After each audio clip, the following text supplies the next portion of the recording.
Alright, we are back on sports. And you know what? If you haven't been watching March Madness this weekend, sports was kind of like, because it kind of took over everything this weekend. I didn't get a chance to see the World Series of Fighting. It came on quite late, and boxing came on quite late, so I didn't get a chance to see those. I didn't get a chance to record anything either. I was just like, forget it. However, I do have some news on the fighting end of things, but I need to start off with the Philadelphia Phillies. I told y'all, this is going to be a roller coaster season. You know what? It's only spring training, but the things that I've seen is just like, you gotta be kidding me. Yeah, you just have to. This is crazy already. When you play the Detroit Tigers, and you're up, and once again, here comes the ninth inning, right? And you blow it, and you give the Detroit Tigers the lead. Then, in the bottom of the ninth, what happens? The Phillies have to come back and tie the game. And of course, because of spring training, you don't have to worry about going into extra innings. So, there's the tie for you. These games are a heart attack waiting to happen. They just are. It's only spring training. You know what I'm saying? It's only spring training. I will also say this now. I am not really sold on Aaron Nola at all. For what I've seen so far, this guy has not done very well. Hopefully, he shapes up before regular season because, come on, you really do need a solid guy to start this. I mean, I understand a lot of these guys are new, but you need at least somebody. You need a day one pitcher. You need game one pitcher at least. And for what I've seen, this is going to be a battle for this team this year. Like I said, don't take it too seriously. But if these type of games, look, if regular season's going to be like spring training, everyone's just going to be like this.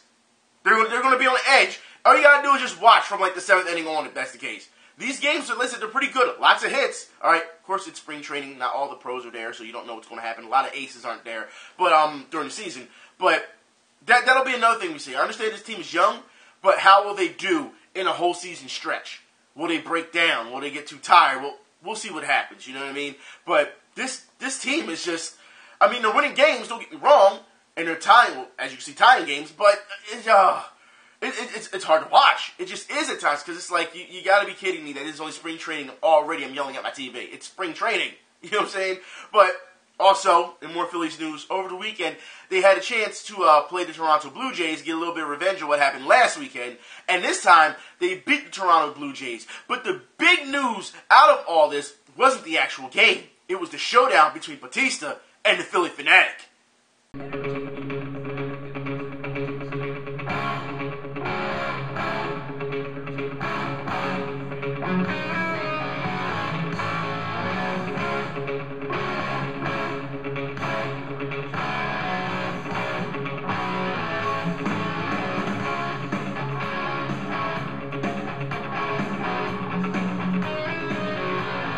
It just goes to show you, within the heat of competition in sports, that you can still sit back, relax, and laugh at things. I put it like this. If that's how the Phillies are going to play every game during the season, the Philly Fanatic is going to have his hands cut out for them. I'm just saying, you know what I mean, to please the fans.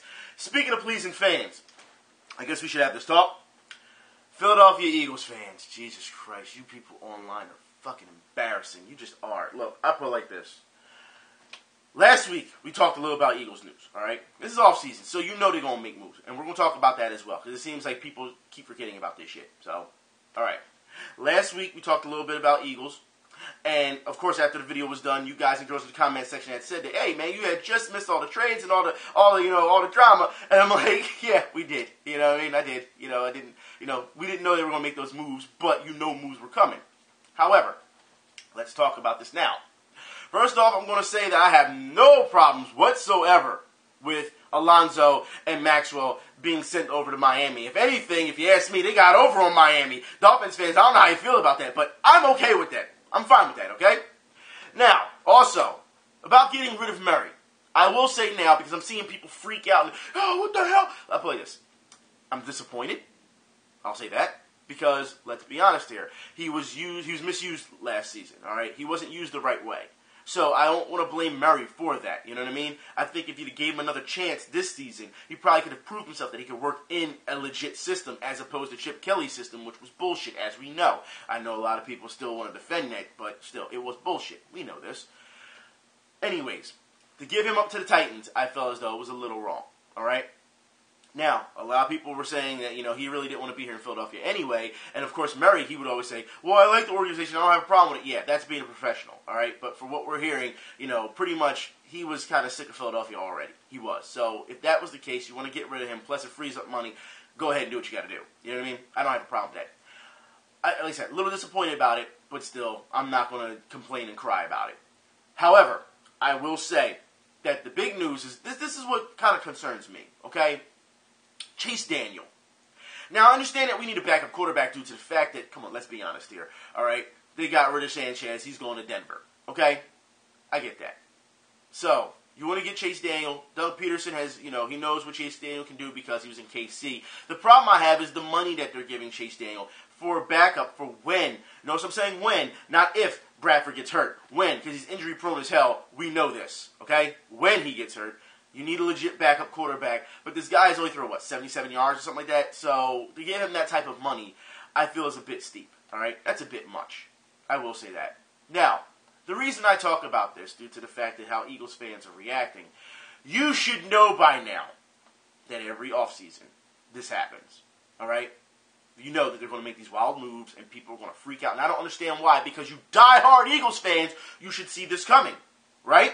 You should see this coming during the offseason. And it's funny because even Giants fans said the same thing when these moves started happening. They was like, it's not an offseason until the Eagles decide to start making all these crazy moves. Or just, moves in general. And they're right. If our opponents can see it, all right, our rivals can see it, how are you going to tell me these diehard Eagles fans that they don't see it and they're just going to overreact? Look, you see this time and time again during the offseason, which is why you shouldn't react. You should know, and I put it like this, I've said before, if you want to get upset because big pieces are being moved because you believe in them, that's one thing, all right? But no one was really moved other than Murray. You can't say that. And the thing is, like I said, I feel it was disappointing, but maybe they got something else up their sleeve we don't know yet. That's what I'm saying. So calm the fuck down. But no, you want to overreact. You want to freak out. I'll put it like this. When Andy Reid left, right? When he left, what happened? Chip Kelly came in, took over everything, different staff, different personnel, everything. All right? You saw a clean slate. You saw it coming in. Now Chip Kelly is gone.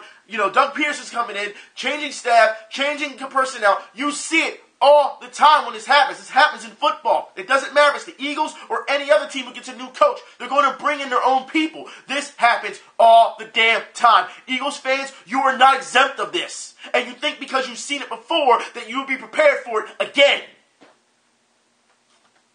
But no. It's just easier to just react and be like, what the hell? What's going on? Oh my God. At this point, I just want to say that a lot of you Eagles fans online, you're fucking embarrassing. You just are, okay? And you only do this. Do you even give a shit about the team at this point? Do you even care? Because when you freak out like this, it tells me you're only worried about views and followers and all this other crap. Because if you go down here to any of these sports bars in Philadelphia, this is what's going to happen. Man, how you feel about those Eagles? How you feel those moves are? This is what your response is going to be. Well, you know what? Not sure just yet. We don't know what they're doing. Why don't we just wait until to the draft or wait until next season to see what's going to happen? That's the average response you will get from Eagles fans here in Philadelphia. Not this old bullshit where you got to freak out. Like I said, I understand if people are upset at certain things. That's fine. But the moves that have been made so far, I don't see why you're freaking out. I don't see why people get... I forgot. You just need something to freak out over because you're a bunch of drama queens. Like I said, I've shown you before where Eagles fans said, what are we going to fight about this week? Yeah, you got to find something to constantly fight about, right? You got to. Y'all still arguing over the Bradford signing. I don't get it. Are you fucking serious? Like, it's ridiculous. And even I've seen Eagles fans say that the Eagles, the way they're making these moves now because they're getting draft picks out of it, that they're turning into the Sixers. No, that's way, way too far. I'm not even going to say that yet. That's crazy to even say. Given what the Sixers have done, given over the years. Because you got to think, the Sixers have been doing this for the years, all right? For years and years and years, they've been stocking draft picks and the process and the system and all that. The Eagles aren't doing that. It's just simply they got a new coach, a new regime, they're bringing in, they're changing things. Like I said, hardcore Eagles fans, you'd think you'd know this by now. And the fact that you keep questioning this shit or saying what they're going to do about this, I can't believe they did it, it tells me you're not really paying attention to the team. That's what it tells me. All right? But speaking of Sixers, let's talk about them real quick. Philadelphia 76ers fans. I don't know if there's any fans out there anymore because of what's going on, all right? But the fact is, now we know that Okafor is injured, and he's out for the season. That's right, they're shutting him down. And, it's weird that they would shut this guy down because this is how the media and the Sixers try to play it off, all right? Because he's injured. And they're like, it's a minor injury. He'll need minor surgery. He's going to be out for 6 months. That's not minor, okay? That's not minor. 6 months, not minor, all right? You're going to have to rehab, then you got to get ready for Summer League, and then you got to turn around and get ready for the regular season again. Mind you, the playoffs haven't even started yet. So you're going to be out for 6 months. You're shutting them down for the season. That's pretty major. Now, for anyone who's been keeping score when it comes to Sixers, when we had our tent poles, you started getting rid of people, right? And you built new tent poles around these guys, all right? Nerlens Noel, injured. He was injured at one point, and now he got injured again. Now he's healthy again. So he's been injured twice already, all right? He's only played one season so far, all right? So injured twice. Embiid, still injured. Don't know when he's going to play, all right? And now Okafor, you're rookie. Okafor, injured. This is a bad look. And I say this due to the fact that I understand you want to shut him down for the season. Let's be honest here. The Sixers season, it was over before it started. We know this, okay? But since it's officially over now, that's why you see guys, I said last week, guys like Brand and all them, Elton Brand playing and all, because they're trying to get their minutes up so you can see what they're about, if they can stay healthy for a certain amount of time so that they can roll over to next year, all right? That's what you have to look at. Now, with that, you have to understand also that these guys, like I said, these aren't guys who are aging vets. These are rookies that you picked out of the draft that are hurt. There's a problem, all right? Nerlens, hurt, drafted. Embiid, hurt, drafted. Okafor, now hurt, drafted. I mean, at least he played, but are these guys made out of glass these days? Like, what's going on here? You know what I mean? Like, Covington, we just saw, was it over the weekend? Injured. They had to keep him over, was it at Jefferson Hospital, because of the collision between him and his teammate. Just in case, for precaution. Like, this Sixers team, it's not just mentally falling apart, but now, physically, they're falling apart. And everyone loves to play the what-if game, and I understand, what if these guys were healthy? How could they be? And I understand that. But you know what? You can't keep hanging your hat on what if, because what if Embiid could play? What if Nerlens wasn't hurt that whole time? What if, Okafor isn't hurt? Man, they would be such a force. Well, we won't know unless it happens. But it keeps happening and they get hurt. Look, athletes get hurt. We know this. But you've got to be kidding me that this is just something consistent. It's a plague. It's almost like a plague, a string of injuries. And that's not good. And big men, as you know, they're more injury prone than anything because how big they are in their bodies and the way the Sixers run. You have to understand, they are a fast-paced transition offense. It has been like that for a number of years. They are not a half-court set offense. Until they get those guys healthy, all right, until you get all three of those guys healthy, they can't be a half-court set offense. They can't. Which means if they're a half-court set offense, they can slow things down. That's what it means. Then they can play to their ability. But right now, they can't. That's why you see them running around with like chicken with a head cut off right now, because you got all these small guys around, chucking up threes, and that's what it is. Pretty sad. It is. Until these guys are healthy, if they get healthy, then you can have a half-court game. Then you may see less injuries when it comes to this. But the way the play style they have, as opposed to these guys, the way they run up and down the court, especially with big men, that's going to be a problem. And I would say because, the Sixers, everyone knows that they're supposed to have the most elite staff when it comes to, and I'm saying in the NBA in general, elite physicians and staff, they have to do, personal trainers, they have to do a better job. I've shown you this before, not just with the Sixers, but with the Eagles and the Phillies. The way they just let guys, when they get hurt, oh yeah, you can walk off on your own, on accord. No. If it's a serious injury, you don't let them do that. That re-aggravates it even more. You don't do that. You know what I mean? But it almost makes me question, the physicians that they have within professional sports these days. I don't know. I think it's horrible. I don't know. Speaking of horrible and embarrassing, I guess we should move on to college basketball. March Madness is here, and I know a lot of people freaked out over the weekend of what happened. But once again, nobody is safe. And you know what? When we saw the game over the weekend with Villanova, they sure as hell wasn't safe either, were they? Bob Stone back here with you, coming up on the Jeep Renegade at halftime. They just won't let it go, will they? Can someone please save us from this? Please, save us. You know what? As far as I'm concerned, I think we need more saving from other things. And I'm going to talk about something that we usually talk about. Bad refereeing. Yeah, let's talk about right now in college sports. Yeah, you gotta be kidding me. During this time, this tournament, these brackets, everybody wants to get in. You've got to be kidding me, refs, that this guy is trying to set a pick. Mind you, he's not really set, all right? He's not. But he's trying to set a pick. Two guys, all right, try to come over, and they fall over each other. And you're going to call a foul on the guy who sets the pick? Miller with a mod on him, dribbles it out. A couple of West Virginia players went down. And I think they got the foul on Brodzianski.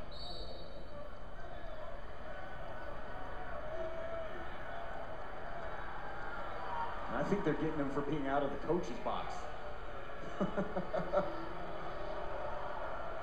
And Trent was not yelling at the officials. He was talking to his own players.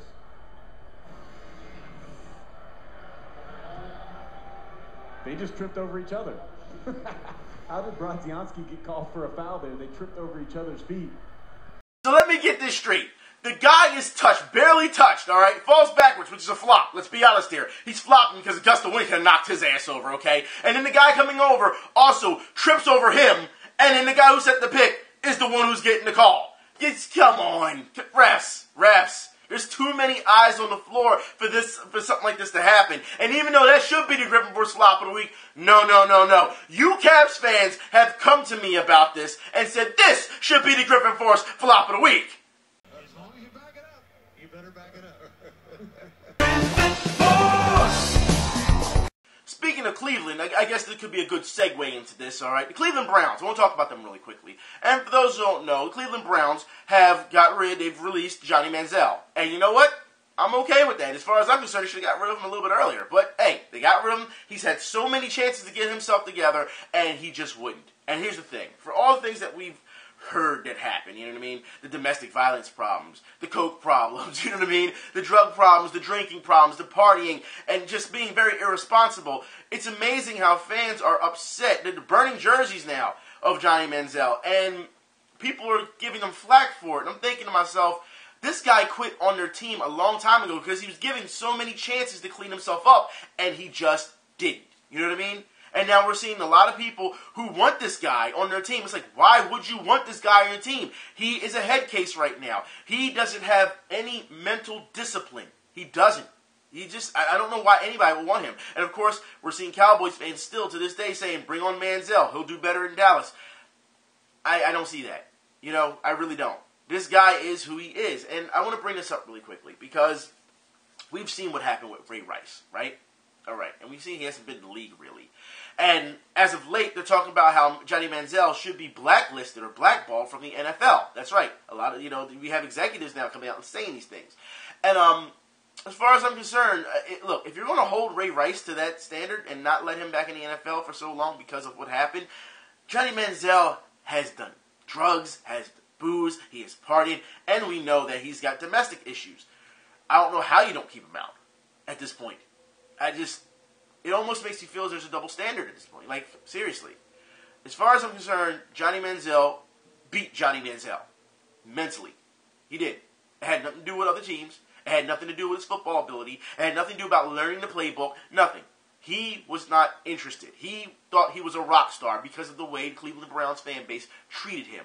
And because he got that fat check from the Cleveland Browns, he got picked, and he's doing all this and everything, it went to his head, and he couldn't get it together. Now, this could also be a classic case of a young kid is given a lot of money and just don't know what to do with it and went crazy. We can say that, but we know Johnny Manziel has come from quite a wealthy family, so that's not it either. At this point, I would just say get Johnny Manziel some help. That's what he needs. I would say keep him out the NFL until you don't want him to turn into another Todd Marinovich. All right? You don't want that. So that's a problem. Also, I want to move on about their rivals, the Browns' rivals, the Steelers. For those who don't know, Martavis Bryant is facing a year-long suspension. Steelers fans, because I see you're upset, and you should be upset. So get rid of him. There's no point in keeping guys. Look, you went through this last season, all right? And now you're dealing with this season. I can only imagine, because for those who don't understand, the Steelers last season had a number of suspensions. They had people who were hurt. Could you imagine if that team was healthy and how far they got? Can you imagine if the team was healthy? Just saying. And now, once again, history is repeating itself with guys having a year-long suspension. If this happens, get rid of them. Get rid of them. It makes your organization look bad. It does. And y'all was so worried. There's so many Steelers fans that were so worried about Michael Vick. You know, we don't want a dog killer on our hands. But you got Ben Rapistberger over there, and you got guys who are being suspended for... Seriously? Seriously? Okay. I don't know. As far as I'm concerned, Steelers fans, you have every right to be upset about this. The players, once again, don't have discipline. They don't. Speaking of lack of discipline, I guess we can move on to football overseas. Been a very disappointing week for Chelsea. Yeah. First you lose to Paris. Yep. Your FA Cup. Then you lose. It was the Champions League. I really don't care about Champions League that much. I really don't. Other than the situation that happened last week, I really don't care. But no, France was FA Cup. And then you lose to Everton, and you just lose your shit. And I don't understand this. Look, I understand the team's banged up, and not everyone was out there, which was what the professionals were saying when you played against Paris.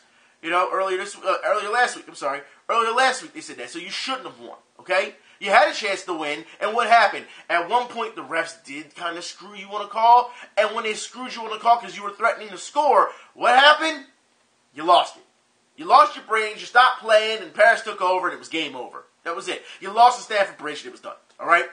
But you lose to Everton. You lose to Everton. And then, once again, you're losing your shit. And I understand that you're not going to get the calls that you want. But sometimes you just got to bite the bullet and play. But you can't do that. And when you don't get your way, once again, Diego Costa. Yeah. First, you're spitting pretty much at the ref's shoes because you're upset, you're mad. And it's like, okay, that's questionable. And then you go on to do this. Head into his face. And a bite. Was it? Now I'm sure you're seeing that and saying, what the fuck? That's bad. What the hell was he thinking? When I saw it, I said, what the fuck? That's bad. What is he thinking? When you guys sent to me on Twitter, you were like, what the fuck? How can you sit here and support this event?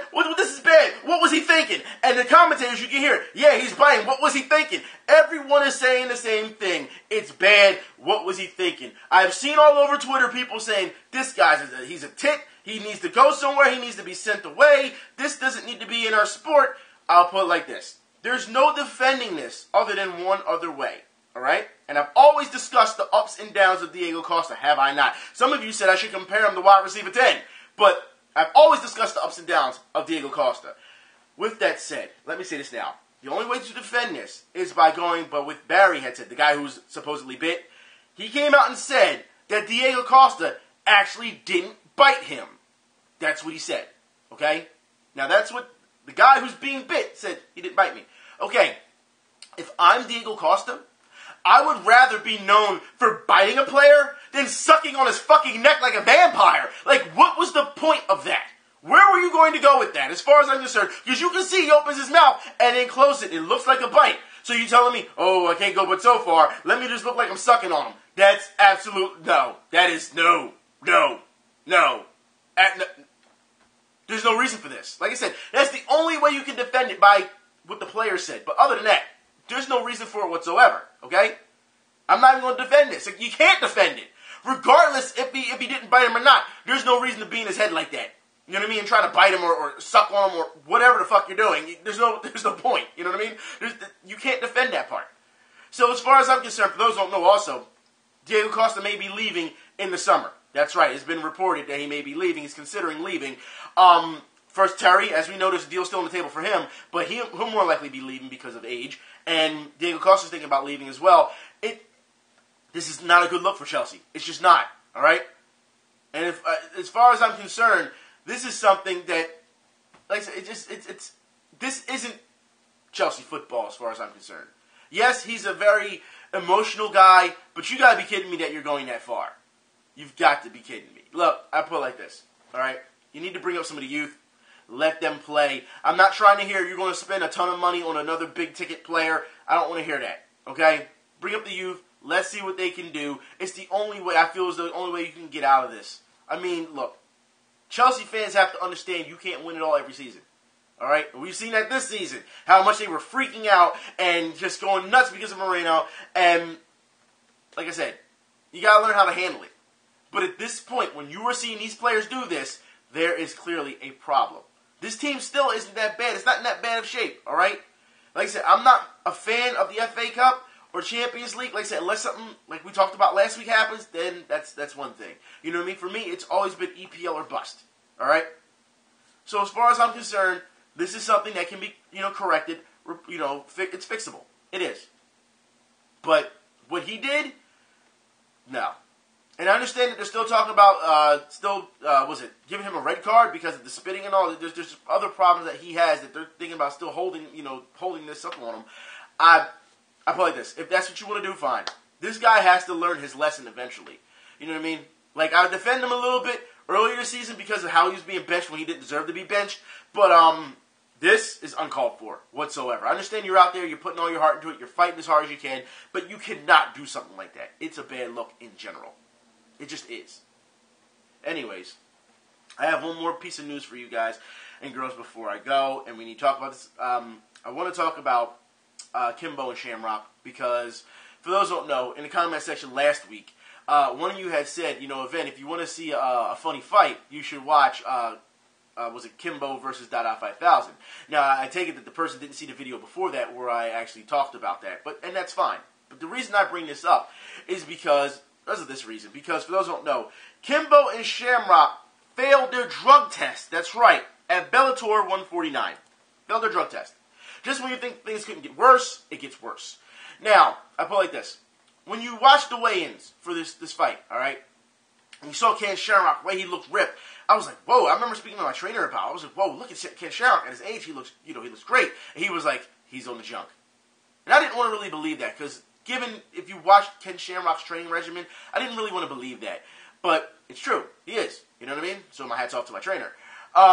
Kimbo failing these drug tests. Look, this is a problem that we're seeing not only in the UFC, in Bellator, in the World Series of Fighting, or whatever. All right? You can't be this serious about fighting. No. I shouldn't say that. Because it's very serious. You can't be this desperate, I should say, when you're fighting, that you're taking all this junk. Let's be honest here, people. These guys are being trained by the best in the world. These guys are trained to neutralize, if not kill, others. For you to go into some type of combat like this, a combat sport, at a high level, and I know a lot of people will say, you want to call Kimbo a high-level fighter after what happened with Dada 5000? I get it, all right? But I'm just saying overall, okay? You got to be kidding me that these guys are trained to do this, all right?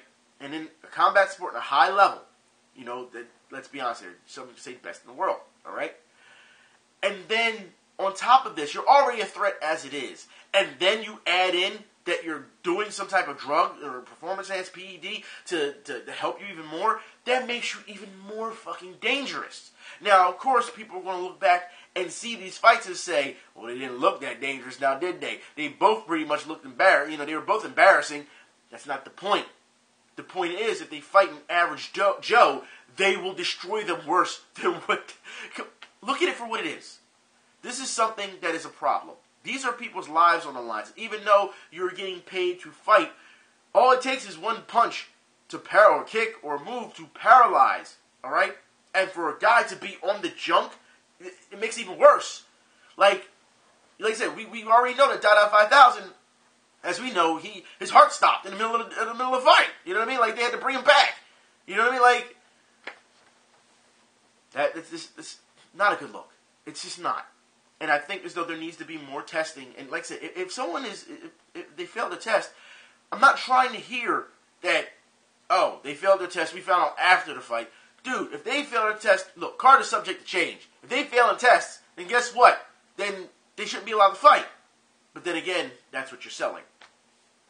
It's dangerous, very dangerous sport right now. Especially with all these PEDs and stuff. Like, it's one thing with football, same thing with football, any contact sport, all right? That you're getting caught doing this stuff, it's a problem.